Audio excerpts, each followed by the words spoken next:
Hello everybody, this is John Hardy bringing to you content on time management.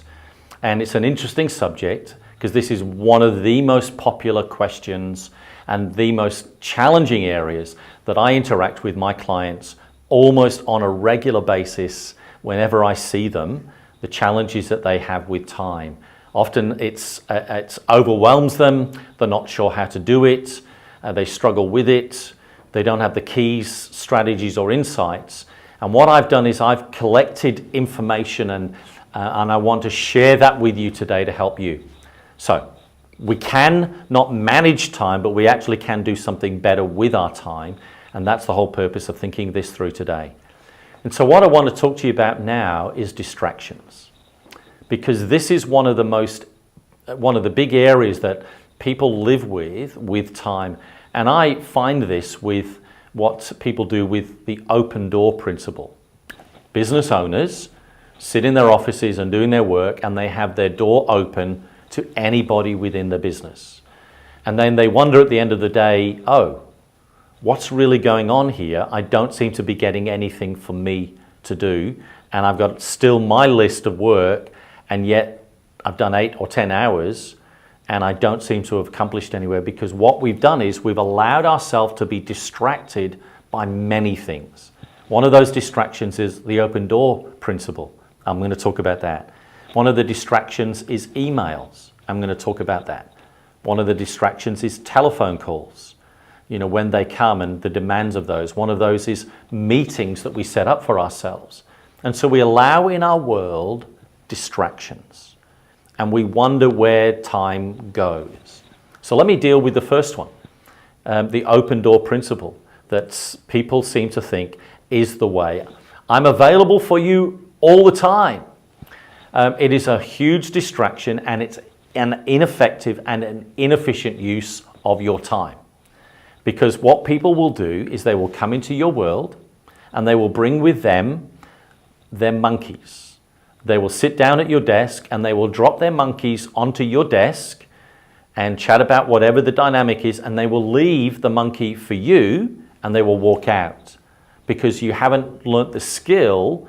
And posing the question back to them, okay, we don't come into this room without a solution. I'm happy to listen to what's going on to you. I'm happy to listen to the challenges that you make, but I want to hear from you. I could do it this way, or this way, or my colleague and I were working on this. What do you think?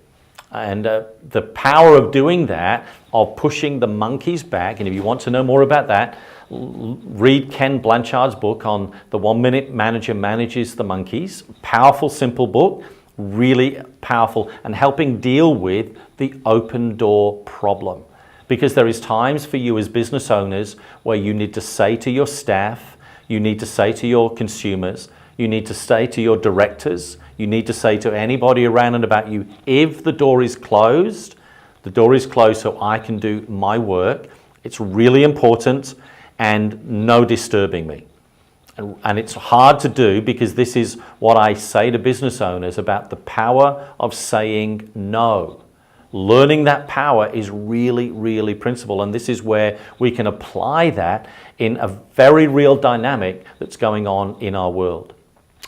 Let me tackle the email question. We often get distracted by emails because they come to us every minute of every day, 24/7, and they don't stop coming. Sometimes it's our own fault. We've oversubscribed to all sorts of industry and interest and activities and travel and all sorts of things. I've done an exercise in December, and I'm still doing it in January, of unsubscribing because I have enough information coming at me and I'm really being focused. What do I want to come into my world that I want to pay attention to? And I now I have less emails coming in, and they are less distracting. One principle. Second principle is you do not look at your emails till after 11, 12 o'clock in any day. Leave them alone, because they will steal your energy and they steal your time. It's a distraction, and it's going to get in the way, and it's going to trip you up. and cause you to be ineffective and inefficient. The distraction of meetings. Meetings. We think we need to have lots of meetings. No, we don't. It's a distraction. It's an inefficiency. It's ineffective. What we need to do is be creative in that space of what we are going to do when we engage with one or more people. So one or more people means it's going to be a meeting.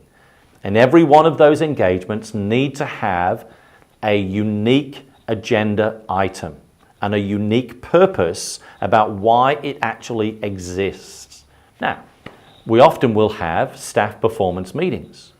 They need to be scheduled into our calendar, but it's very clear and very focused about what we're actually doing in that time. And I have a great tool that actually helps businesses do that. And if you want to find out, please contact me and I'll talk to you about a very, very powerful tool in that space. It's an online tool, it's a portal you can enter, and it manages everything of those dynamics. It's in your calendar, it's in your staff's calendar, and great accountability.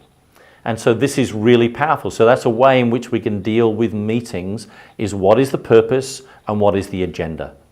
And here is the thing, it needs to have an execution strategy. If it doesn't have an execution strategy, it might have an agenda, it might have a purpose, but if that purpose is like the never-ending song, it just keeps going on and on and on, it is going to be a distraction for you.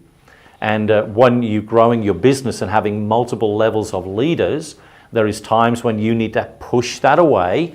It's my no principle, saying no, and giving that to others to manage key people in your staff. You need 2 or 3, maybe 4 direct reports. The rest needs to be outsourced to others within your organization.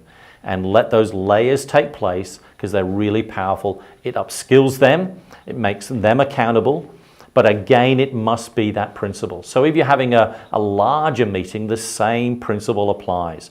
With 3 or more, it needs to have an agenda, it needs to have a purpose, and it needs to have an execution strategy. They are, otherwise, we get sucked into, we need to have a meeting, we need to have a meeting. No, you don't.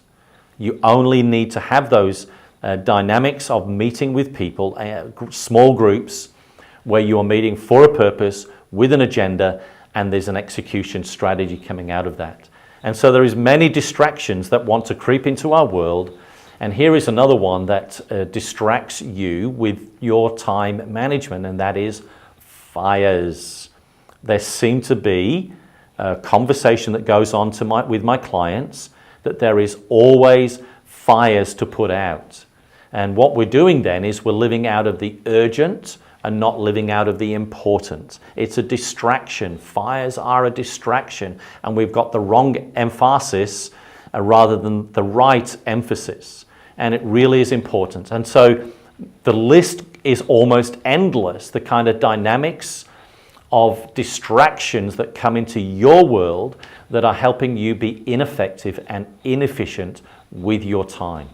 So what I want you to do is click on the link below. It will take you to all my content. Become a subscriber, click on the bell, and that way you'll be notified, because I record every week. And there's great stuff coming your way so you can do business better. We'll be back in a short while with taking you through the next dynamic of what we're talking about today, time management.